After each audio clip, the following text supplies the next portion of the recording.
얼마 전에 골드만삭스 전 임원 출신이었던 라울 팔이 이렇게 이야기를 했었죠. 다음 불장은 이더리움을 통해서 시작될 것이다. 불장을 이끄는 것이 비트코인이 아니라 이더리움이 될 것이다 라고 이야기를 했었는데요. 그 말이 현실이 되는 것은 아닌가 라고 생각이 들 정도로 이더리움의 강세가 어마어마합니다. 이더리움 지금 현재 300불대를 뚫어버렸습니다. 300불대에 어마어마한 매도벽이 자리를 잡고 있었는데 그것을 그냥 집어삼키면서 지금 거래소 기준으로는 305불 6불대에서 거래가 진행되고 있는 상황입니다. 이더리움을 따라서 비트코인 및 다른 알트코인들 약간의 상승을 보여주고 있는데요. 그 반면에 얼마 전까지 엄청난 강세를 보였었던 시총이 작은 알트들은 전체적으로 가격이 빠지고 있으며 지금 보시면은 도미넌스도 같이 빠지고 있죠. 그러니까 알트코인들, 시총이 큰 알트코인들 위주로 날아가고 있는 모습. 지금 또한 보시면은 에이다가 비트코인 SB 시총을 제껴버린 그런 모습이 또 보여지고 있습니다. 이것이 얼마 만에 맡아보는 불장의 냄새입니까? 돼지고기가 잔뜩 들어간 김치찌개보다 향기로운 불장의 냄새를 맡아보면서 오늘 방송 시작해보도록 하겠습니다. 자, 아프리카 같은 경우 암호화폐 실사용이 집계보다 5배 이상 많을 수가 있다고 합니다. 이 발언은 나이지리아 암호화폐 거래소 옐로우카드의 CEO가 한 것인데요. 특히 나이지리아, 남아프리카, 가나, 케냐에서 빠르게 성장하고 있는 암호화폐, 아프리카 전 대륙으로 확장되는 것은 시간 문제라고 합니다. 그 이유는 무엇일까? 아프리카 지역 사람들은 정부의 통제에 벗어나서 빠른 거래와 화폐 저장이 가능한 암호화폐 쪽으로 마음을 돌리고 있다는 것이 그의 주장이고요.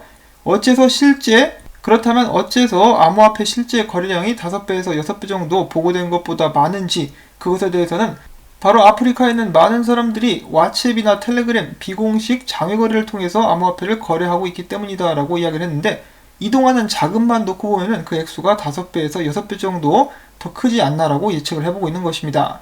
자, 사람들이 정부를 못 믿으면은 이렇게 암호화폐로 향하는 그런 모습들을 보여주고 있는데요.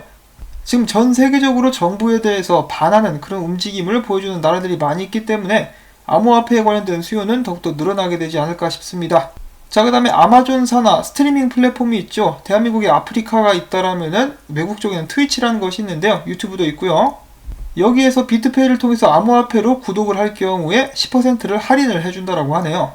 한국에도 트위치 사용하시는 분들이 꽤 있으시니까요. 참고로 해주시면 좋겠죠. 자, 그 다음에 화제 에이다. 저도 며칠 전에 방송을 하면서 이 삼각수렴이 보여지고 있습니다. 조만간 크게 올라갈 수도 있겠습니다. 라는 차트 분석을 공유를 했었는데요. 지금 꽤 올라간 그런 모습을 보여주고 있습니다. 그 이유는 바로 셸리 하드포크 때문인데요. 다가오는 29일 에이다의 하드포크가 진행이 될 것입니다. 찰스 호스킨슨 같은 경우는 셸리 이후 에이다는 가장 우수한 암호화폐 플랫폼이 될 것이다 라고 호언장담을 했는데요. 앞으로도 에이다의 강세가 지속적으로 이어질 수 있을지 기대를 가지고 지켜보도록 하겠습니다. 자, 그 다음에 오늘 이더리움도 많이 오르고 있는데 0.01개 이상의 이더리움을 보유한 주소수가 역대 최고치를 갱신했다고 합니다. 비트코인과 마찬가지로 이더리움도 그냥 살짝살짝 돈을 넣어보는 사람들이 꽤 있는 것 같아요. 일단 돈 좀 넣어보고 올라가는지 구경이나 해보자. 그러다가 쭉쭉 올라가게 되면은 이 암호화폐 시장의 매력에 그때부터 빠져들게 되는 것이겠죠.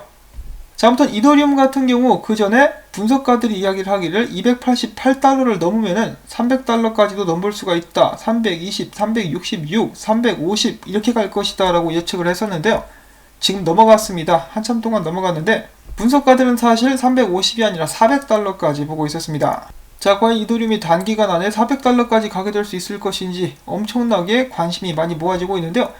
한편 유명 고래 투자자로 알려진 조007 같은 경우는 이더리움이 어쩌면 영원히 역대 고점인 1450달러를 회복할 수 없을 수도 있다라고 내다봤다고 합니다. 이더리움뿐만 아니라 비트코인 캐시도 마찬가지인데요.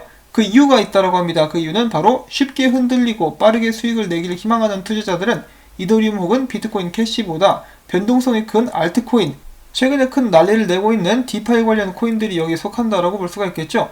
이런 코인들 때문에 이제 메이저 알트에 탑승하지 않을 것이다 라고 이야기를 한 것인데요. 그것은 두고 봐야 되지 않나 싶습니다. 자, 그리고 이더리움이 만약에 1450달러까지 못 올라가도 그냥 1300불까지만 딱 올라가도 저는 좋겠습니다.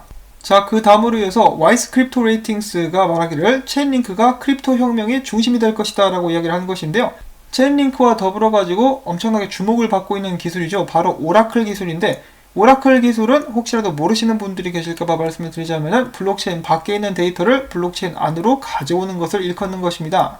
이 오라클 기술의 중심인 체인링크가 혁명의 중심이 될 수 있을 것이다 라고 이렇게 예측을 한 것인데요.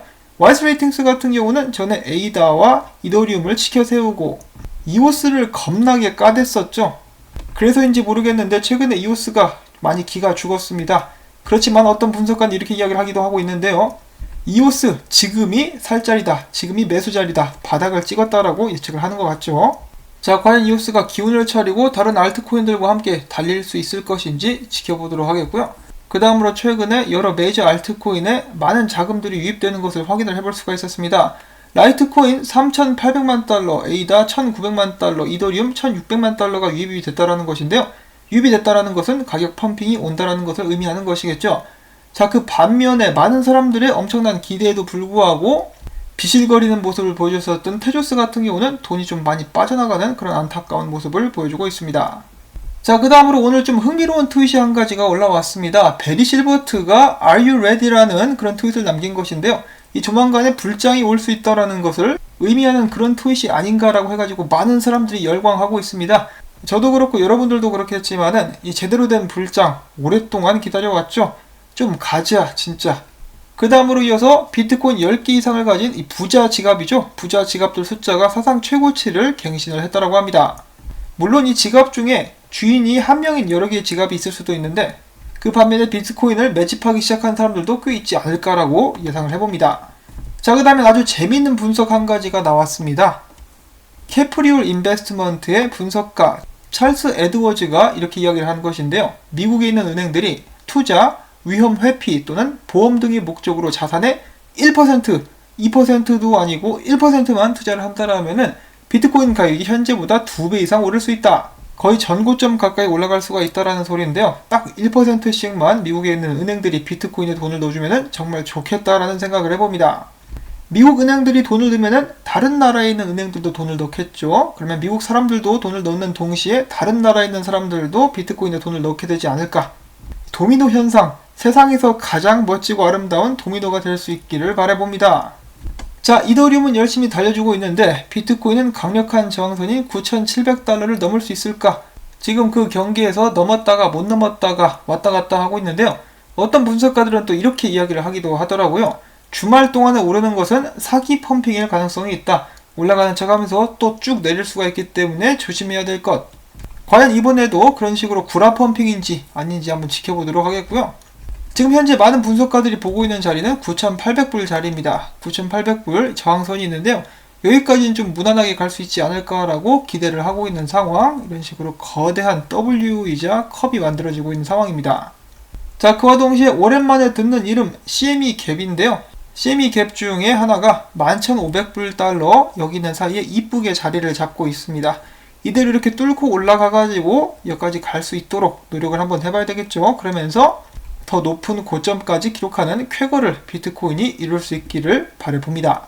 자, 그 다음에는 이렇게 기분이 좋고 업된 상황에서 유명 암호화폐 분석가 플랜비가 재미난 말을 합니다. 자, 너희들 아직도 비트코인이 6,000달러대까지 떨어질 것 같아? 그 벌어진 아가리가 무엄하다 라고 이야기를 하면서 비트코인 200WMA에 대해서 이야기를 합니다. WMA는 가중 이동평균이라고 하는 것이고요. 그의 말을 들어보면은 비트코인은 이 가중 이동평균 아래로 떨어진 적이 없다라고 이야기를 하면서 이번에 비트코인 200 가중 이동평균이 6,000불대 위로 올라선 것을 지적을 해줬습니다.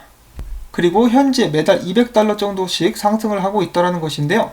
지금 보시면은 여기 있는 이 그래프가 비트코인 가격이라고 볼 수가 있겠고 밑에 있는 검은 선이 200WMA입니다. 보시면은 여기서 이 사람 말대로 한 번도 아래로 내려간 적은 없었는데 걸친 적은 좀 있었네요. 그리고 지금 현재 가격대를 보시면은 이 자리가 6,000불대 위라고 했으니까 지난 3월에 3,000불대까지 떨어졌었죠. 그때가 한 이 정도가 아닌가? 그러면은 6,000불 위. 한마디로 이제 7,000에서 8,000까지는 그래도 떨어질 가능성이 있다라고 이야기를 하는 것은 아닌가 싶기도 한데요. 아무튼 또 이렇게 재미난 지표를, 새로운 지표를 가지고 와가지고 한번 여러분들께 소개를 해드릴 수가 있었습니다. 자, 물론 이것이 절대적인 것은 아니겠죠. 이거 뚫고 떨어질 수도 있겠지만은 개인적인 바람으로는 비트코인 좀 싸게 못 사도 괜찮으니까 앞으로 6,000불대 아래로 떨어지는 일은 영영 없기를 바라봅니다.